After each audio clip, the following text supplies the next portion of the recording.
praise and worship ka, yung bigay todo. Nalala ko ako pala yung magpipreach ngayon. Kasi po kahapon, sa dalawang sunod, lagi din ako kasama. Kung saan siya nag-share, sinasamahan ko siya. So, nung morning, nandun siya sa may Gia Main. Nung hapon, nandun po sa GIC. So, napakasarap mo magpuri sa Panginoon. Amen? Amen. Talagang ko lang huwag kang huminto. Di po ba? Yung todo bigay pa yung boses mo. Hindi ka mahihiyang, itaas ang kamay mo. Amen? Pati yung boses mo na, maubos-ubos na. Amen? Amen. So, na-feel po ba natin ang presence ni Lord? Amen. Praise God. Hallelujah. So, alam ko po ito yung hapon, yung oras na masarap matulog. But pinili natin, amen, si Lord yung nag-touch sa atin to be here in this place. Amen. Para siya yung mapapurihan sa ating buhay. Amen. So, sa hapon po ito, sige po, let us all stand and let us read the Word of God.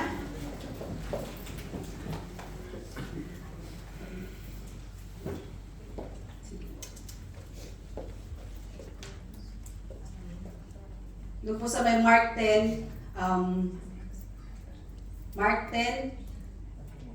yung pinaka-main verse po ay nasa Mark 10:45. Sabi po dyan, for even the Son of Man did not come to be served, but to serve, and to give His life as a ransom for many. But can we, start from 35? 35 to 45. Sorry po, hindi ko na i-add dun sa ano. Ayan, sige po, let us all read. Then James and John, the sons of Zebedee, came to him. Teacher, they said, we want you to do for us whatever we ask. What do you want me to do for you? He asked. They replied, let one of us sit at your right and the other at your left. In your glory, you don't know what you are asking, Jesus said. Can you drink the cup I drink or be baptized with the baptism I am baptized with? We can, they answered. Jesus said to them, you will drink the cup I drink and be baptized with the baptism I am baptized with. But to sit at my right or left is not for me to grant. These places belong to those for whom they have been prepared. When the men heard about this, they became indignant with James and John. Jesus called them together and said, you know that those who are regarded as rulers of the Gentiles lord it over them, and their high officials exercise authority over them. Not so with you. Instead, whoever wants to become great among you must be your servant, and whoever wants to be the first must be slave of all. For even the Son of Man did not come to be served, but to serve, and to give His life as a ransom for many. Praise the Lord. Hallelujah. Lord, thank you, O God, for reading your words, Panginoon. Hallelujah. Lord, continue to open our spiritual eyes, our hearts, Panginoon, and kaya mo, Panginoon, na anuman po yung mga bagay, O God, na nais mo na iparating sa bawat isa, O God, sa oras na ito, Panginoon. Lord, continue na mag-manifest ka po sa aming buhay, mangusap ka po sa aming buhay, Panginoon, at hayaan mo na ang iyong mga salita sa hapong ito, Panginoon, na mai-apply po namin sa aming mga buhay, O Father God. Lord, we give you praise, we give you glory, in the name of Jesus. Amen. Amen. Praise the Lord. Hallelujah. Lahat po ba tayo nabasa na to before? Amen. So ano po ba yung sinabi kasi? True greatness in serving. Lahat po tayo nagsaserve, di ba? Iba-iba yung ating pagsaserve sa ating Panginoon. Right? So yun yung mga ministry natin. Kahit lang po yan taga-ayos ng upuan, taga-welcome, yung lagi mga masasaya dyan, mga magagandang ngiti. Di po ba? Pagpasok. So lahat po tayo may kanya-kanyang service na ibinibigay sa ating Panginoon. Amen? So ano po yung greatness sa Tagalog? Kadakilaan. Amen? So, kadakilaan. Unang-una po kanino natin ibinibigay ng kadakilaan? Lord. Amen? Alam na alam. Praise the Lord. True greatness in God's kingdom ay hindi lang po sa status, sa power, sa possession, di ba? Position, recognition. Kasi in a worldly, yan po kasi yung napapansin natin, di ba, sa ating mga secular job. But in the kingdom of God, sabi dyan po, ay hindi yun tungkol doon. But it is about Jesus Christ, yung paano natin siya susundin. How we follow Jesus Christ as an example. By serving others with humility. Amen? Madali po ba ang humility, yung pagiging humbleness? Hirap sagutin, no? Pag nakasagot. Sabi doon, with humility, faithfulness, tapat pa tayo. Sabi dyan, and sacrificial love.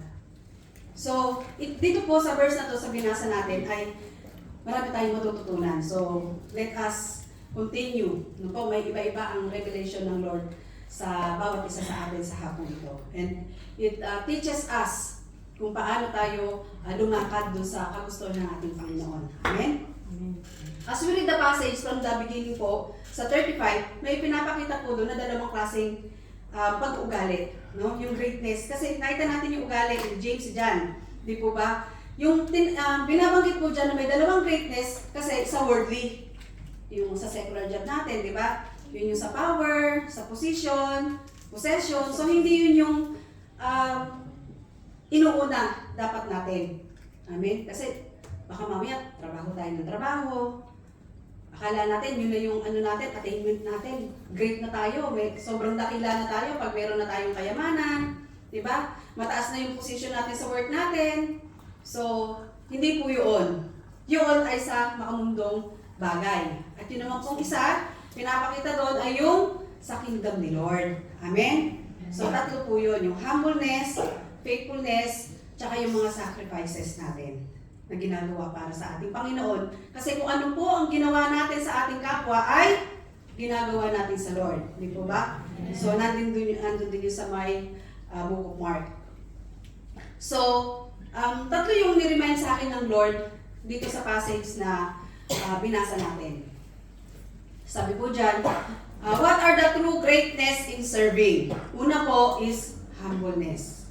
Ito yung pinaka madali. Napakatahimik nyo naman po. Grabe naman, sobrang tahimik. Parang wala akong kausap. Hallelujah. Talagang dinanamnam niyo yung Word of God Yan. Sabi po dyan, ang unang-una is, true greatness is with humbleness. Amen? Amen. So, unang-una po doon is, nung hinugasan ni Lord yung washing of the feet of the disciples, di po ba? Para bang, bakit kaya si Lord? Yun yung ginawa niya. At siya ang gumawa dun sa mga disciples niya. So, hindi ko na babasahin yung buong passage. No? Alam naman natin yung story. As we read nung unang panahon po kasi, di ba? Nung si Jesus Christ, nung unang panahon, puro lakad, di po ba? Buntot pa, mabutik pa, mga ganun. Wala pa namang mga sasakyan nun, di ba? Tayo social dito, may taxi. May metro. Ang daming way na napaka-komportable. So imagine mo, kung noong panahon, mga disciples niya is malayo ang mga pinuntahan, grabe no? Siyempre no, mga putik-putik pa. Imagine mo, gano'n siya ka-humble na talagang mag-wash siya ng mga paa ng mga disipulo na, di ba, marumi, hindi natin alam kung gano'ng karumi yun. Baka mamaya, katulad din natin, mga tibak-tibak pa, mga gano'n, no? So hindi natin alam yung sitwasyon. But talagang nagpakababa ang ating Panginoon. Amen? Nandun yung kanyang humbleness na nagpakababa para maabot niya tayo bilang mga anak ng Diyos. Amen? Amen.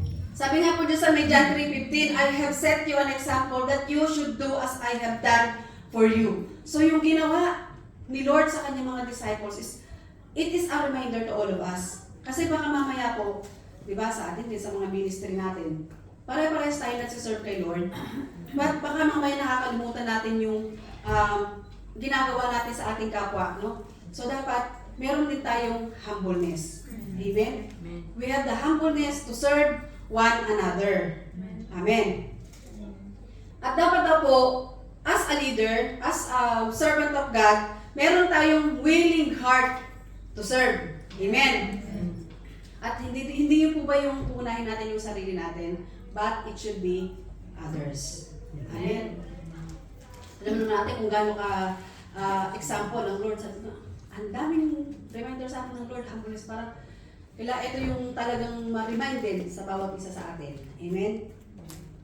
So, sabi po dyan, sa Philippians 2, 3-11, hindi ko nababasahin yung buong passage. No? Sabi dyan, talagang, sabi dyan sa 3, Philippians 2:3. Sige po, basahin natin lahat kasi tahimik.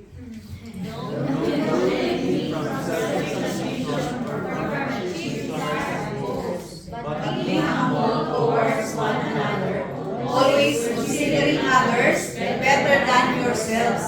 Ganun po ba tayo? O ayaw nating palalaman, gusto natin na, hindi, magaling ako dyan. Ganun ba tayo? Hindi. It is a reminder to all of us.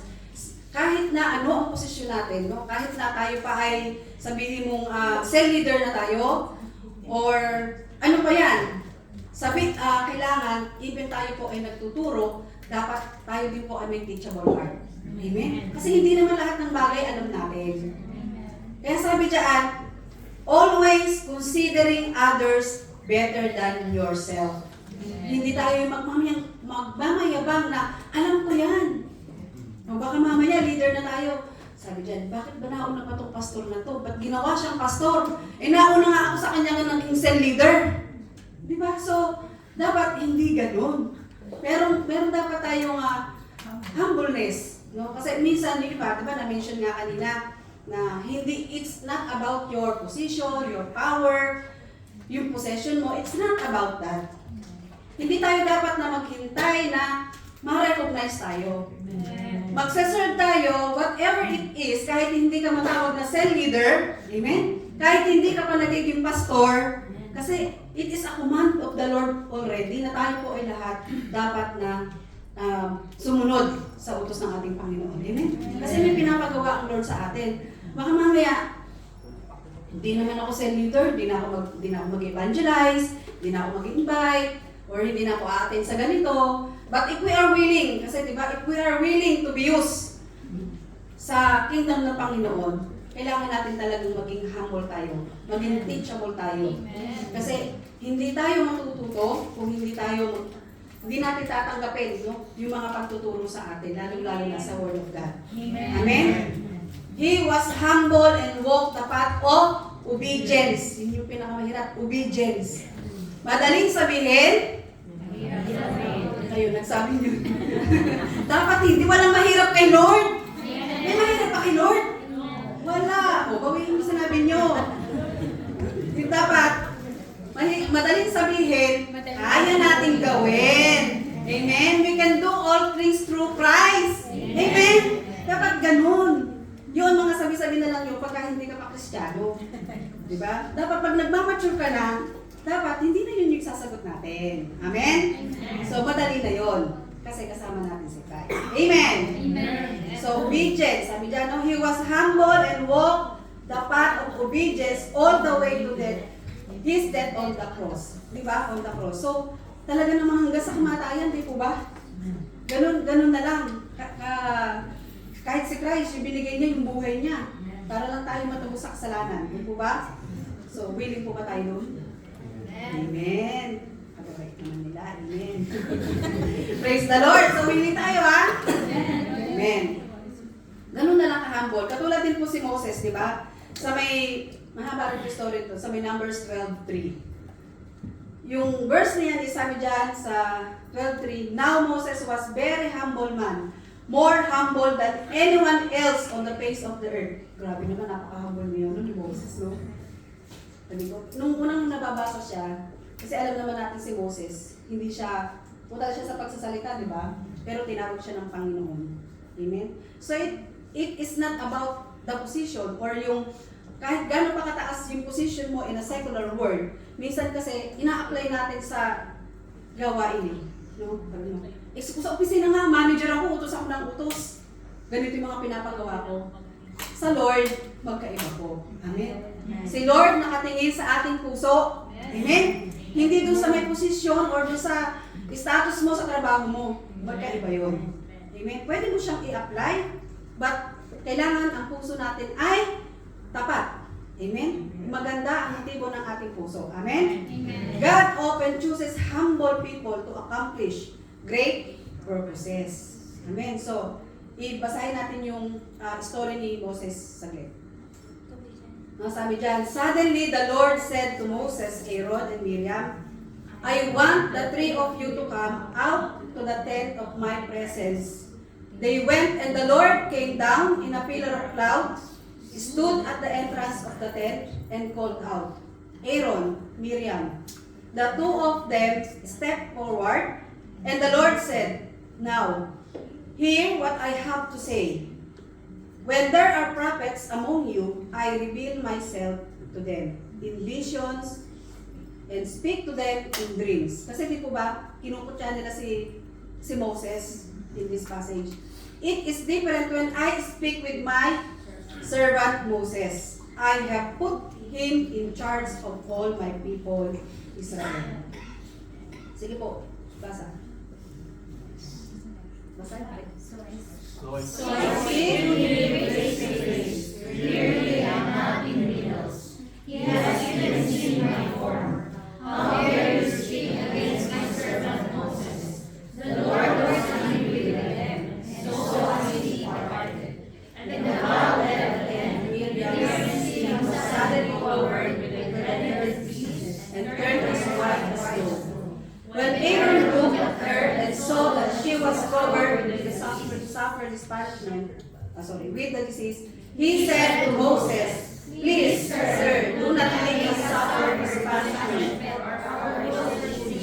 Don't let her recognize some of them with the axe of flesh and taken them away. So Moses cried out to the Lord, Oh God, heal her.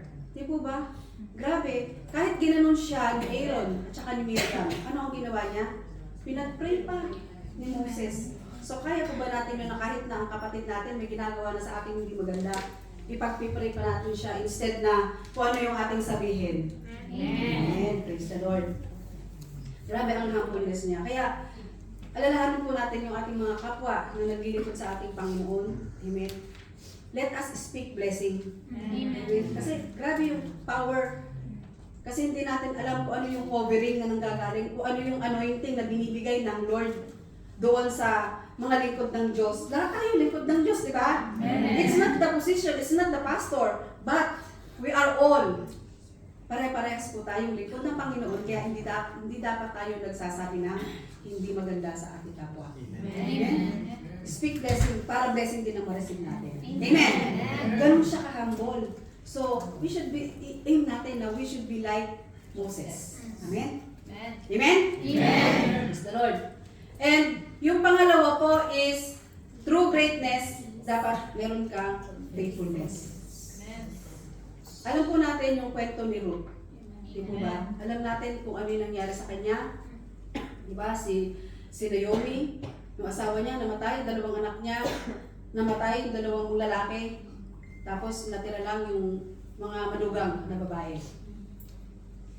So, sabi dyan, faithful service, even in ordinary task, is honored by God. So, hindi porke ano lang yung ginagawa ng ating mga kapatid, kahit nga ba nag-aayos ng mga envelope yan, nag-aayos ng mga upuan, amen? Kapag ginagawa natin yan para sa Lord, amen? The Lord is honored. Amen? Amen. The Lord, nakakapagbigay tayo ng kapurihan sa ating Panginoon.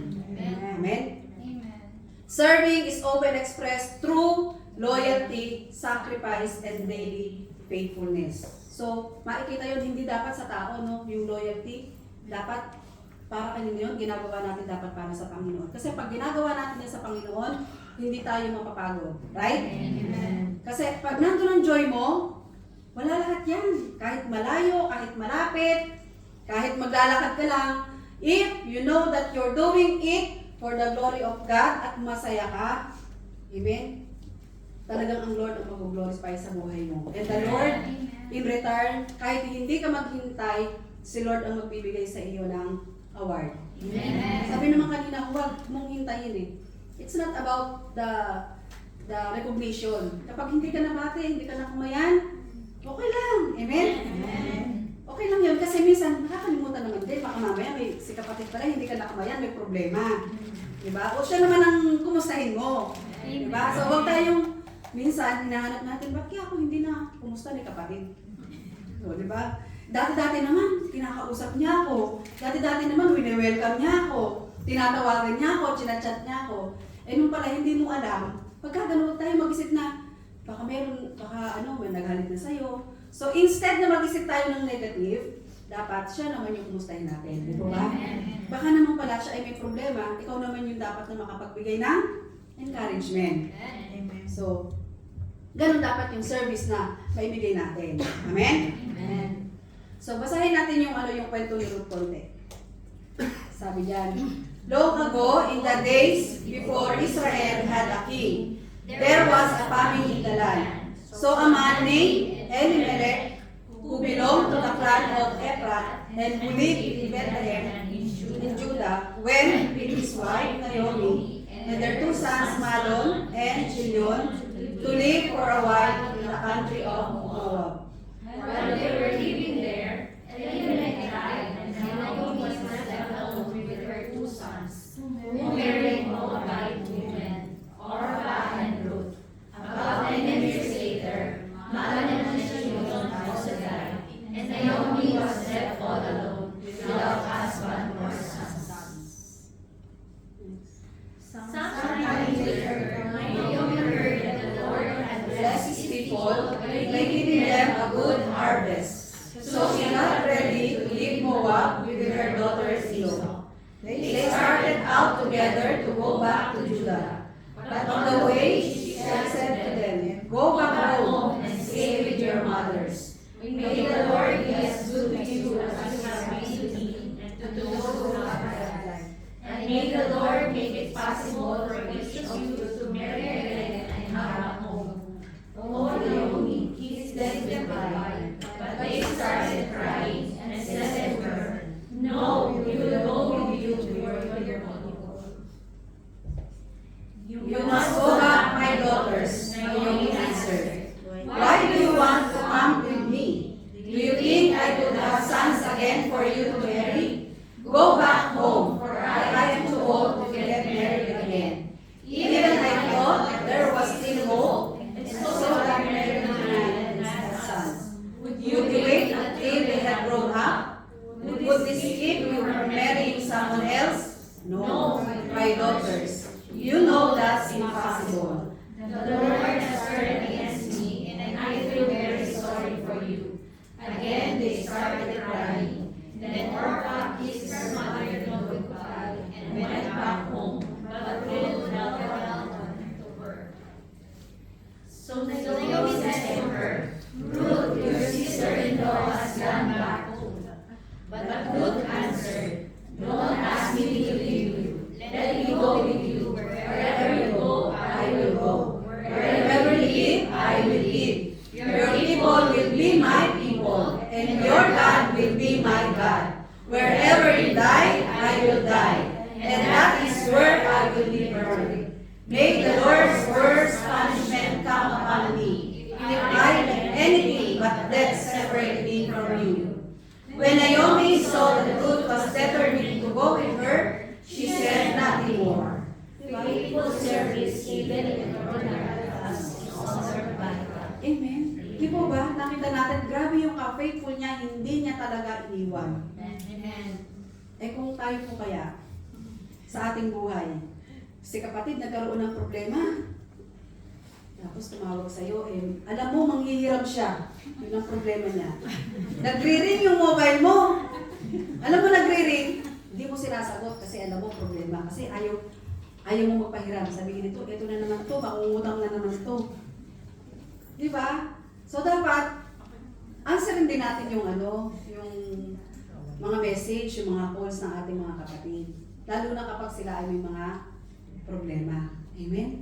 So, ganun ka-faithful. Sabi ko, grabe yung niya, no? Kung saan ka mamamatay, doon din ako mamamatay. Kung saan siya pupunta, doon din siya pupunta. Ganon ka-loyal niya kay Naomi. Pero tignan mo, nakapag-asawa pa siya, di ba? Amen. So, praise the Lord. Kasi alam ng Lord kung ano yung nasa puso mo. Amen?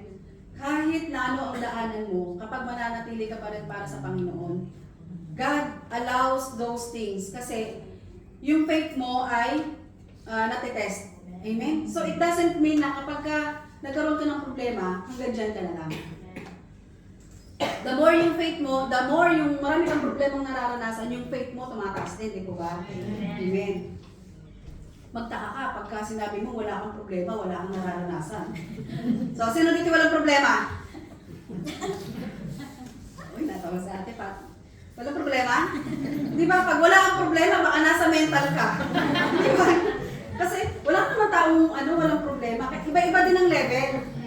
Di ba? Merong lang, simple lang. Pero para sa kanya, pag sa kanya na yun, mabigat na rin. Di ba? Kasi depende nga sa faith mo. Amen. Kaya dapat lahat yan ibinibigay natin sa Panginoon. Kasi kung iisipin lang natin yung problema, puro problema, magiging dadami ng kaiisip mo. Magkakasakit ka pa. Hindi ka pa makatulog. Diba? Ibigay mo kay Lord yan. Ang i-ask natin, let us pray to God kung ano ba yung, hingi tayo ng wisdom kung paano siya magawa ng solusyon. Amen. Huwag tayo mag-dwell lang ng, ito na naman ang problema ko, pero hindi ka naman nangingi ng wisdom kay Lord. Kung paano gagawin, hindi naman tayo nagbabasa ng kanyang salita.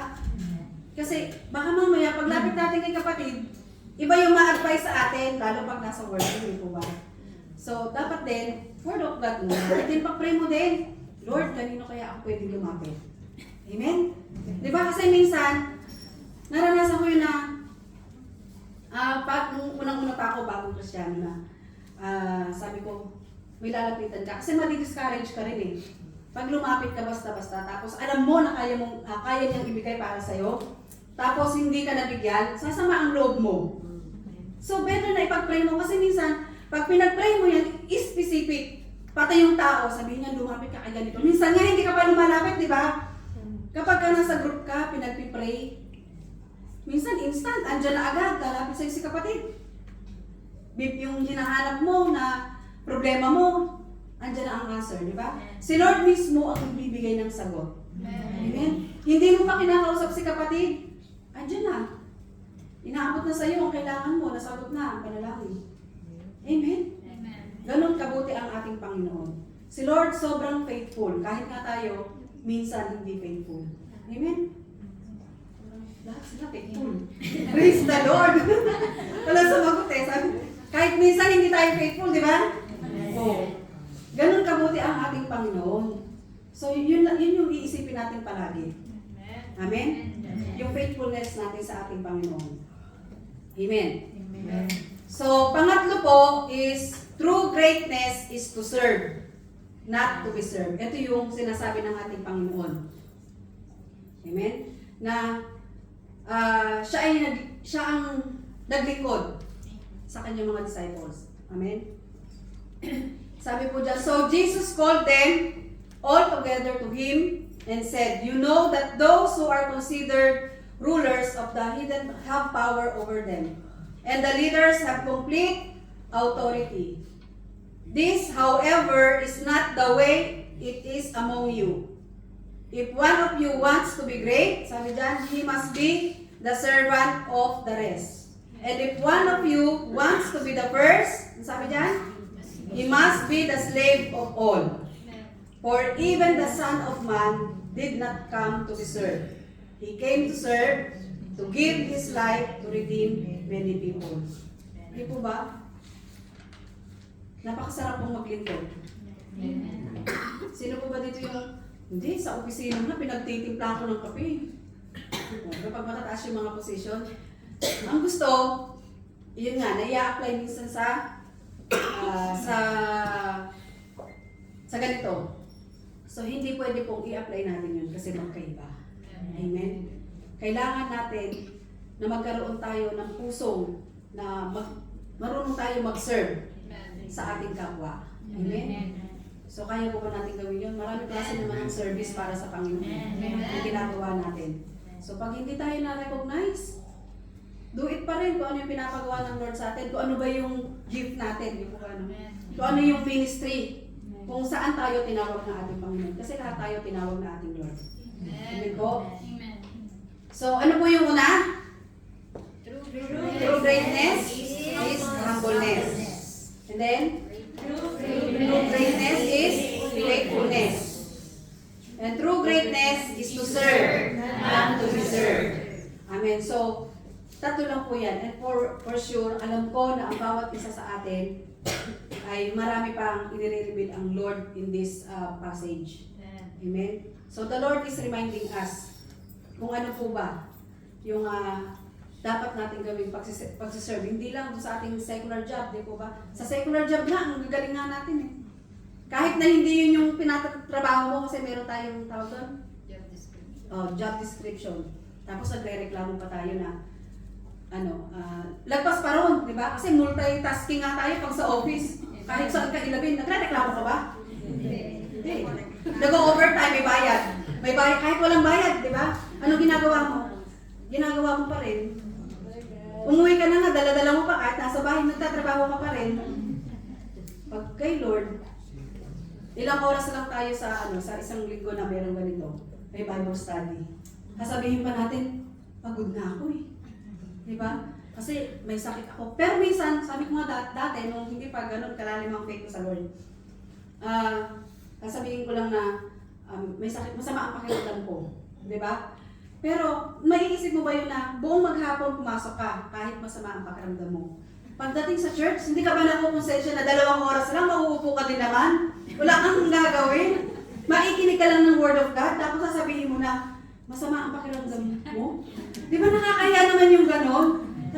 Sabi ko nga, pag talagang ikaw ay nagmamature, parang ang hirap mo nang sabihin na pumasok ka ngayon, let's say Friday, pumasok ka maghapon, masama ang pakiramdam mo, tapos may gawain ka sa gabi, yun ang reason mo. Nakakaya naman kay Lord yun, di ba?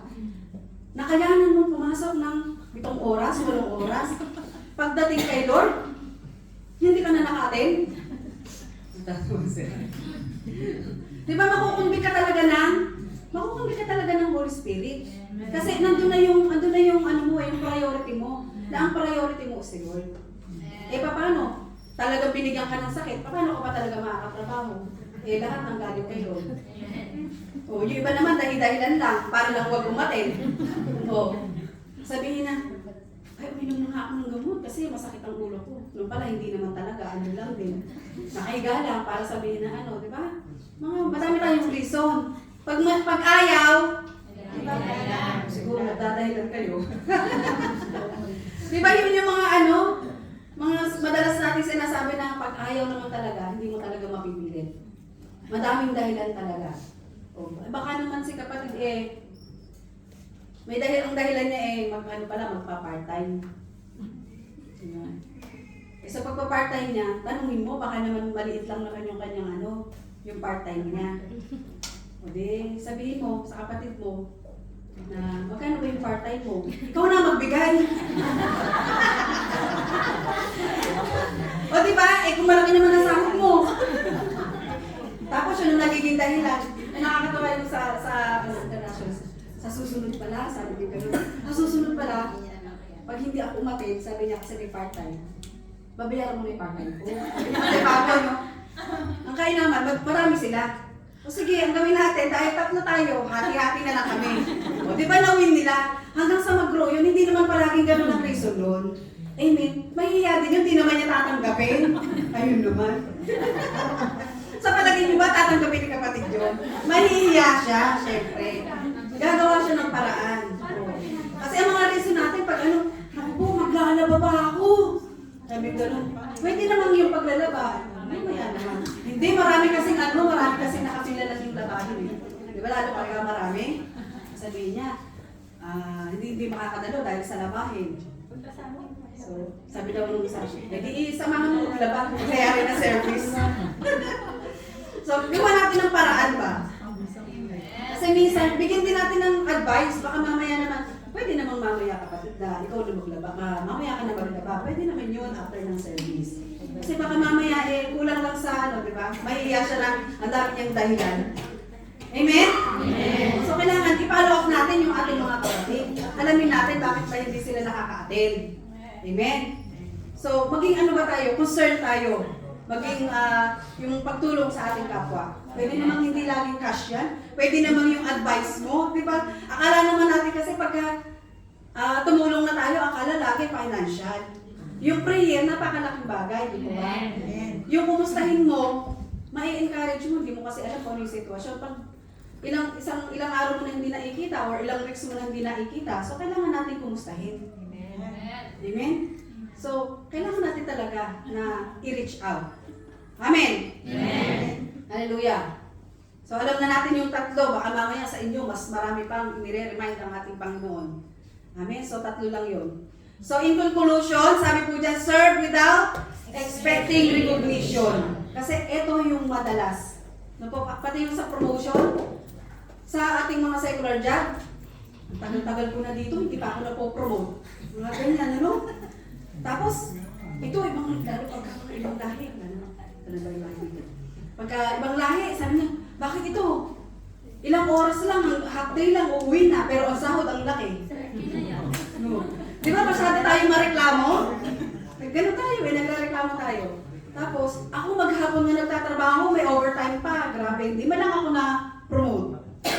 So si Lord kasi, alam din niya kung ano yung nasa puso natin. Ay mamaya, trabaho ka nga ng trabaho, ayan. Nagsasabi ka, nag-overtime ka, tapos wala namang payment. Eh, murmuring na yun kay Lord. O dahil murmur ka ng murmur, ayaw ni Lord yun. Amen? Magtrabaho ka na lang. Kesa magreklamo ka. Kasi si Lord nakatingin sa puso natin. Eh baka naman mamaya, 5 oras nga ang pinasok niya, pero grabe naman magtrabaho din. Hindi lang natin nakikita. Kasi minsan, madalas nakikita natin, hindi nga, Facebook, mga lang ng Facebook eh. Ganun. Lalo na ibang lahi. Maya, bumababa, nagtsatsaa, dala-dala pa yung cup niya, bumababa ng office. May mga ganun, no? Nakikita natin yung iba, but sometimes, hindi natin nakikita yung sarili natin. Nakikita natin yung sarili natin na nagre-reklamo na pala tayo. Eh, yun ang ayaw ng Panginoon. Amen? How much more sa ministry? Huwag tayong mareklamo. Amen? Pag binigyan na kayo ng mga assignment, o nire-remind na kayo, itaga-follow up, di ba? Meron tayong kanya-kanyang ministry. Minsan, huwag na natin hintayin na i-follow up tayo ng ating mga kasama. Kasi alam na natin kung ano yung responsibility natin. Sa work po ba, pinapollow up po ba tayo, nire-remind tayo araw-araw kung ano ginagawa natin? Hindi naman, di ba?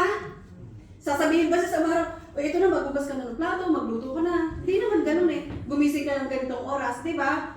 Routine na yun eh. Yun na yung ginagawa natin. Wala nang reminder ang mga boss natin pag nasa office tayo. So dapat din po, ganun din sa ministry. Amen? Yung pagsiserve natin kay Lord ay may pusa. Amen? Tapos, excited ka. On time ka. Uwi na. Ulit pa? Alam ko naman mainit, no? But for the Lord, alam na natin yun. Kasi si Lord naman ang nagbigay sa atin ng lahat ng mga resources. Yung strength natin, kay Lord nagagaling yan. Gamitin natin kay Lord yung ating kalakasan. Amen? Hindi lang puro sa work, naubos na lang. Pagdating kay Lord, wala ka nang maibigay. Magtira naman tayo, huwag lang tira-tira. Dapat yung the best nga. Kung gusto, hingi ka ng hingi, gusto mo the best. Lord, gusto ko ng magandang salary, gusto ko ng 2 days off. Ganyan ang mga sabi natin. Tapos, wala naman tayong madaluhan.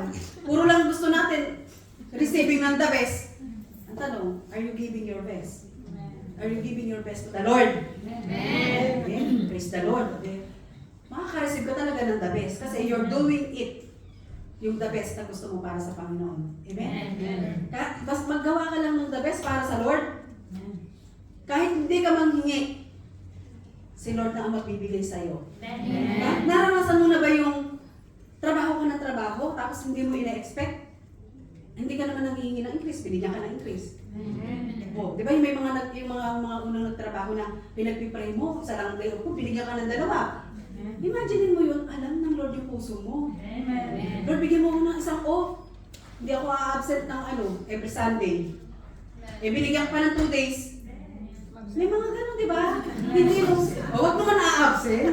That 2 days na nga, a-absent pa. Huwag naman. Kasi ganun kabuti ang Lord. Pag alam niya tama ang nasa puso mo, more than what you ask ang ibibigay ng ating Panginoon. Pagyayamanin niyo yun. Yung oras mo na hiningi mo na ganun katagal, ibibigay niyo yan. Huwag kang aabuso kasi baka mamaya sa sumobra ka na na-over ka na. Blessed ka na, tapos hindi mo pa ginamit. Kasi promise mo yun kay Lord. Di ba? Kahit sabihin mo na, testimony ka pa, na-bless ka. Isang buwan, 2 buwan, nung after na sumubra na sa bless. Ando na lang lagi sa mall. Nag-weekend na. Di ba? O sale. Nakalimutan na si Lord. So, hindi ganun. Yung service na ibinigay natin sa Panginoon na the best, yung binigay ng Lord na the best para sa atin, huwag natin kalimutan kung kanino nang galing. Who is the giver? Kahit gaano ang desire ng puso mo na ubusin mo yung lakas mo dyan, if it is not the will of the Lord, hindi mangyayari. Amen? Kahit na sabihin mo nga, pagod na pagod ka na, wala ka ng day off, sobra na yung trabaho mo minsan, kahit ang dami mong sinasahod. Di ba? Kulang pa rin. Pero pag inuno natin ang ating Panginoon, yung peace of mind pa lang. Grabe. Wala pa yung date ng sahod mo, kakaunti pa lang yung bawas ng ano mo, na-receive mong salary. Gusto mo ba yun? Amen. Oo. Yun ang maganda, di ba? Eh kung aatin ka lahat ng gawain, lahat doon, lagi may kainan. Hindi ka gagastos. Pag inuna mo ang labas, nagpunta ka ng mall, gagastos ka, di ba? Eh kung nasa Bible study ka, spiritually you are fit, di ba? Dalawa, spiritually nabusog ka. After ng spiritual food, meron kainan ulit. Sino na yung mga matatagal dito? Katawan ko, halos ganyan lang ako dati. Sa dami naman ng Bible study. Ilan ang Bible study mo? May IP, di ba? O di syempre lahat, kasama ka. Araw-araw. O, ay yung 50 kg ko noon, lagpas yung 80 na yata ako ngayon. Di ba? Hindi ka magugutuman. Dalawang pagpapalang meron ka. Amen. So dapat maging loyal ka sa ating Panginoon. Amen. Doon sa service na kung saan ka tinawag. Amen. Huwag nating sayangin yan. Pag sinabing servisyo naman, iba-iba yung ating mga service na masaya tayo. Yun yung gift natin, yun yung skills natin. Amen. At hindi ako naniniwala na bawat isa sa ating ito, sabihin na, ay, hindi ko yan gift. Amen. Ipag-pray natin kasi meron at merong gift. Merong skills. Meron kang service na gustong-gusto mong gawin para sa Lord. Amen. Baka naman nahihiya ka lang, ay mag-volunteer ka na. Diba? Kasi minsan, lalo pag mga bago, yung mga bago, hindi naman yun magsasabi ng ano lang basta na gusto kong mag-practice o matuto sa ganito. O meron na yun namang iba, gusto ko pong tumayo dyan. Huwag naman ganun. Baka mamaya nasa work tapos ang gusto niya doon agad. May process naman din. Amen. Parang sa company din may training, hindi naman basta pumasok ka doon. Di ba may mga training din, may process. So ganun din po sa atin. Kung i-desire natin kung ano yung gusto natin na serbisyo para sa Lord, di ba? Ang sarap, yung pagpapala na meron ka. Sino dito yung mga loyal sa company, yung mga matatagal sa kumpanya? Or baka naman, praise the Lord, matatagal na sila. Ganun nakatagal tayo. Di ba? Kasi meron yung iba, pag may nag-offer, ganun, wala tayong satisfaction eh. Minsan, ang ganda-ganda na, ang ganda ng time mismo, may 2 days off ka na. Tapos sabi niyo may nag-offer, may nabalitaan, lilipat ka. Minsan, hindi naman din yun yung ipag-pray natin. Baka mamaya, hindi naman yun yung para sa'yo. Amen? Mamaya, lumipat ka, after 2 months, tinanggal ka. Meron mga ganun. O, nag-desire ka na gusto mong mataas ang sahod mo. Nung pala, hindi ka naman tatagal. Amen? So, glory to God. Kaya dapat yung service, sabi ko nga, lahat ng pinrabas ko pa kay Lord, ang hirap mag-break na, sabi ko, for all the blessings na na-receive ko, mula noon hanggang ngayon, sabi ko, hindi ako pwedeng dun sa sinabi ko na, Lord, bigyan mo lang ako ng kay isa, hindi ako absent. Nakakatakot si Lord kasi yun eh, yung pinangakuan mo. Hindi katulad ng tao.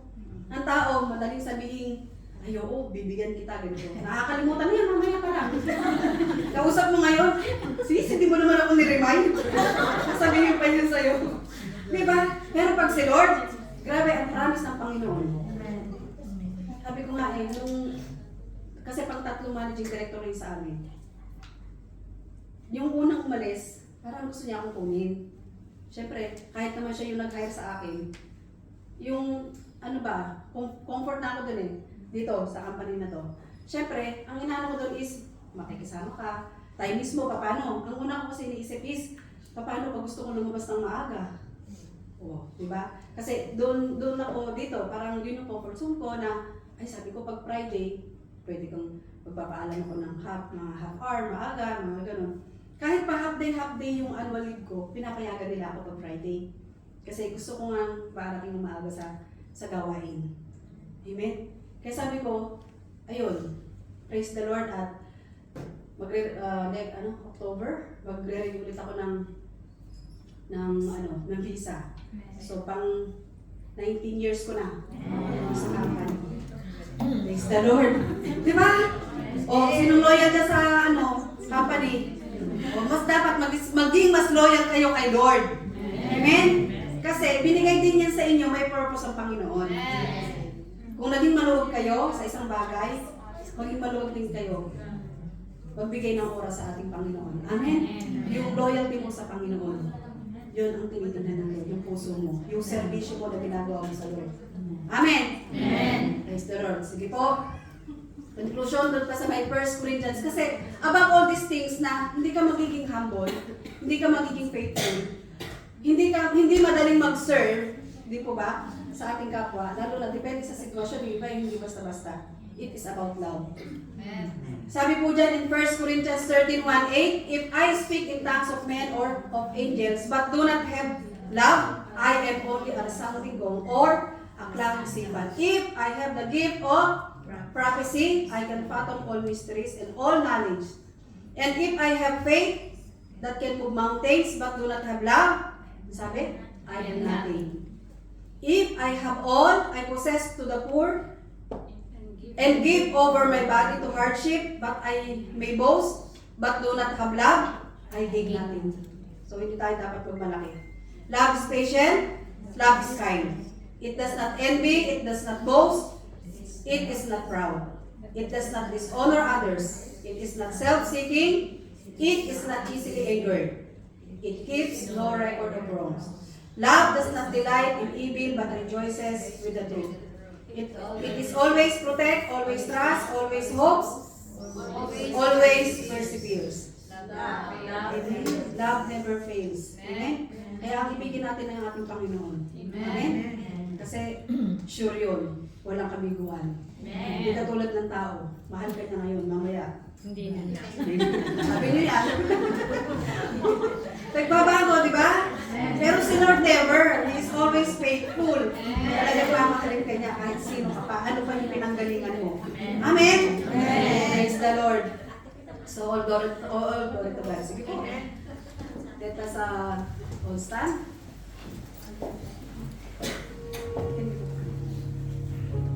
Sige, hallelujah. Lord, maraming salamat po, O God, sa hapon ito, Panginoon. Salamat po, O Diyos, sa iyong mga salita, O God, na aming pong narinig sa oras na ito, Father God. Lord, teach us, Panginoon. Continue to give us a humble heart, O Father God. Hallelujah. Maging tapat kami sa iyo, Panginoon. Patuto kami, O Lord, na mag-serve, Panginoon, sa aming kapwa, O God. Na huwag kami maghintay, Panginoon, ng kapalit, Panginoon, ng recognition, O Father God. Hayaan mo, Panginoon, na ikaw lamang po ang maitaas, Panginoon, sa aming buhay, O Father God. At kung saan mo kami tinawag, Panginoon, Lord, hayaan mo na magampanan po namin ang aming pagkatawag, Panginoon. Hallelujah. At sa hapong ito, Panginoon, continue, O God, na ano man po yung aming narinig, O Father God. Huwag lamang po manatili, Panginoon, sa aming mga isip, Lord, pagpangpuso, Father God. Help us, O Lord, by your grace, by your mercy, O Father God, that we can apply it, Panginoon, in our everyday lives, O God. Continue to mold us, Panginoon. Transform us, O Father God. Maging ikaw, Panginoon, yung aming halimbawa, Panginoon, na aming matularan, Panginoon. Hallelujah. Kaya mo, O God, na kami yung matutong magpakumbaba, Father God. Sinabi mo, Panginoon, yung mga nagmakataas, ibinababa, at ang nagpapakababa ay iyong itataas, Panginoon. Lord, sa hapong ito, Panginoon, help us, teach us, Panginoon, to have a humble heart, Father God. Teachable heart, Panginoon, Lord. Maraming salamat po, O God. Hayaan mo, Panginoon, na ano man po yung aming narinig, maibahagi din po namin, Panginoon, sa aming mga kapatid, Panginoon, na wala sa hapon ito, Father God. Salamat, Panginoon.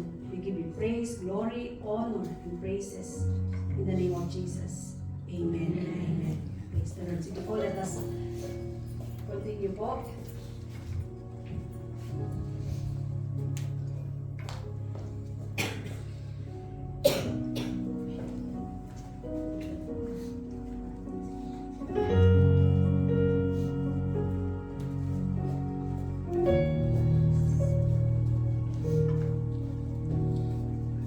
Pwede po sa may Luke 14, Luke 14, 22, 14 to 20. Sige po, ito po ay lagi natin na ginagawa. Ano po? It's not just a tradition, but we always do this. At alam natin na inaalala natin ang ating Panginoong Jesucristo. Kung ano man yung kanyang dinanas, no?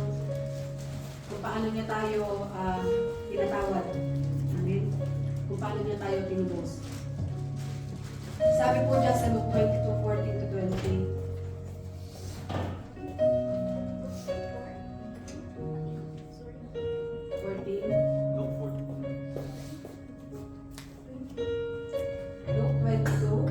Luke 22, 14 to 20.